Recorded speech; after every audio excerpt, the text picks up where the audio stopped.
Taniqli san'atkor og'ir dardga chalindi. Alloh shifo bersin.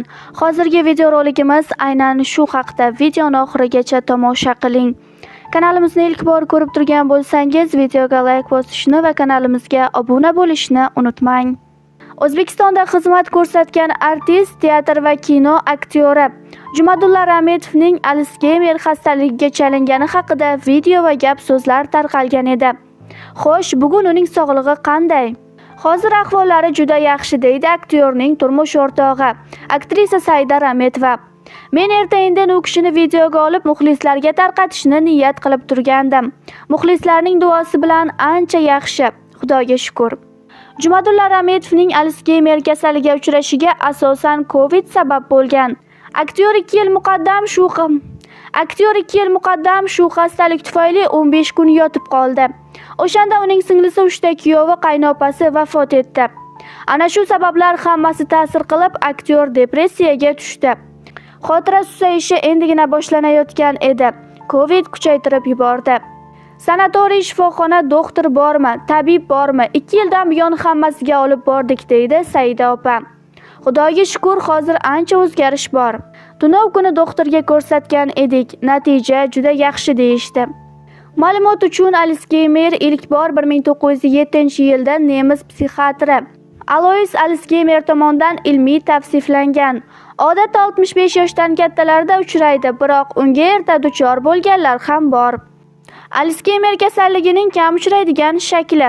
2006-yilda u bilan og'riganlar soni 26,6 million nafar edi. 2050-yilda bunday bemorlar soni 4 baravar o'sishi mumkin. Alsgeymer kasali bilan og'rigan bemorning yonida doimiy ravishda qarovchisi bo'lishi kerak. Men 2 ta qarovchi qo'yganman, deydi Saida Rametova. Shu gal doktor tayinlaganida xolam bilan qizini olib keldim. O'zimiz ham qaraymiz. Bizni qo'llaganlarga rahmat. Teatrdagilar, direktor o'rinbosar hammalari kelib ketishdi. Yordam berishadi. Pensiya, oylik maoshlarini o'tkazishadi. Jumadulla aka, yo'q olmayman, mening vijdonim qiynaladi deb ko'nmasalar ham topshirishdi. Hali ishga qaytasiz deb dalda berishadi. Jumadulla Rametov san'atda 45 yil faoliyat ko'rsatdi. Ishida xiyonat qilmadi. San'at uning hayoti mazmuni. Xo'sh, Rametov Alsgeymerdan qanchalik davo topdi o'zi?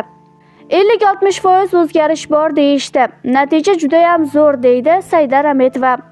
Aktyor uchun xotira yo'qolishi juda ayanchli hol. U sahnaga chiqishdan qo'rqadi.